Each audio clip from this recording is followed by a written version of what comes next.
नमस्कार।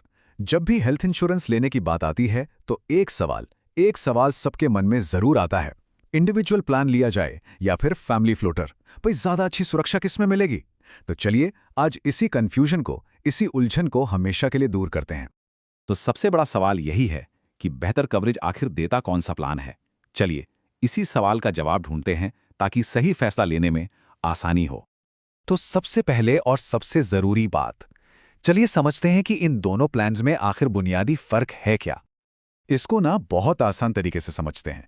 सोचिए, individual plan का मतलब है कि परिवार में जितने लोग हैं, हर एक के पास अपना पर्सनल डेडिकेटेड सुरक्षा कवच है। मतलब उनका कवर कोई और यूज नहीं कर सकता, बिल्कुल सेपरेट। वहीं दूसरी तरफ फैमिली फ्लोटर, वो एक बड़ा कॉमन सुरक्षा कवच है। समझिए एक बड़ा छाता है जिसके नीचे पूरा परिवार है। जरूरत पड़ने पर कोई भी सदस्य उसे इस्तेमाल कर सकता है। चलिए इसको एक छोटे से उदाहरण से समझते हैं। मान लीजिए एक परिवार में 4 सदस्य हैं और हर किसी के नाम पर 5-5 लाख रुपए का इंडिविजुअल प्लान है।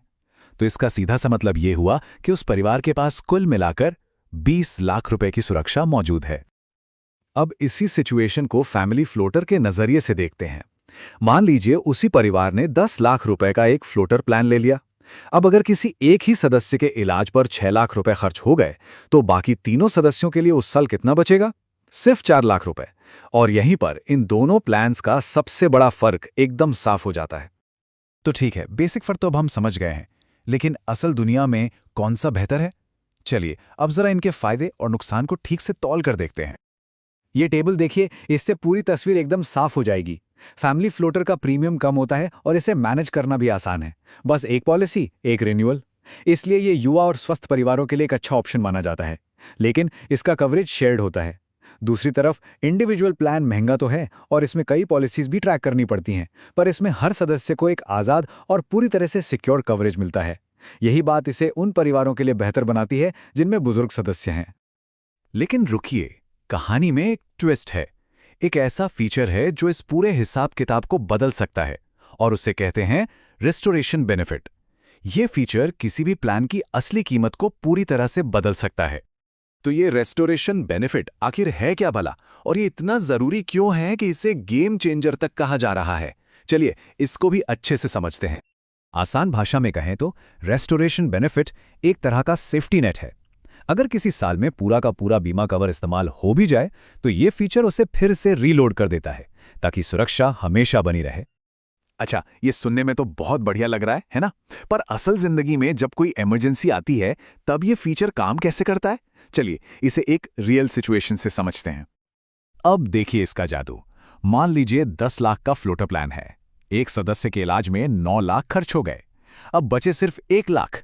लेकिन जैसे ही ये हुआ, रेस्टोरेशन बेनिफिट एक्टिवेट हो गया और बीमा कंपनी ने पूरे 10 लाख रुपए वापस पॉलिसी में रीलोड कर दिए। इसका मतलब अब अगर परिवार के किसी दूसरे सदस्य को जरूरत पड़ती है तो उसके लिए पूरे 10 लाख रुपए फिर से मौजूद हैं। इसने तो कवर खत्म होने के डर को ही खत्म कर दिया। मतलब साफ है, ये कुछ ऐसा है जैसे प्रीमियम तो एक का दिया पर सुरक्षा डबल मिल गई, और ये एक बहुत बड़ा फायदा है। तो अब जब इतनी सारी बातें पता चल गई हैं, सवाल यह है कि आखिर सही फैसला लिया कैसे जाए? किसके लिए कौन सा प्लान सबसे अच्छा रहेगा? तो इसका निचोड़ कुछ ऐसा है। अगर परिवार युवा है, हेल्थ रिस्क कम है, तो रेस्टोरेशन बेनिफिट वाला एक फैमिली फ्लोटर प्लान एक बेहतरीन चॉइस हो सकता है। लेकिन अगर परिवार में बुजुर्ग सदस्य हैं या किसी को पहले से कोई बीमारी है तो इंडिविजुअल प्लान ज्यादा सेफ और डेडिकेटेड कवरेज देता है। और हाँ, एक और स्मार्ट तरीका है। कभी कभी दोनों प्लान्स का एक कॉम्बिनेशन बनाना ही सबसे अच्छी स्ट्रैटेजी साबित होती है। और अंत में एक सबसे जरूरी सवाल जो पॉलिसी लेते वक्त हमेशा पूछना चाहिए, क्या यह रेस्टोरेशन बेनिफिट अनलिमिटेड है? और क्या यह उसी बीमारी के लिए दोबारा कवरेज देगा जिस पर पहले क्लेम लिया जा चुका है? इन सवालों के जवाब ही तय करेंगे कि आपका हेल्थ इंश्योरेंस असल में कितना मजबूत है।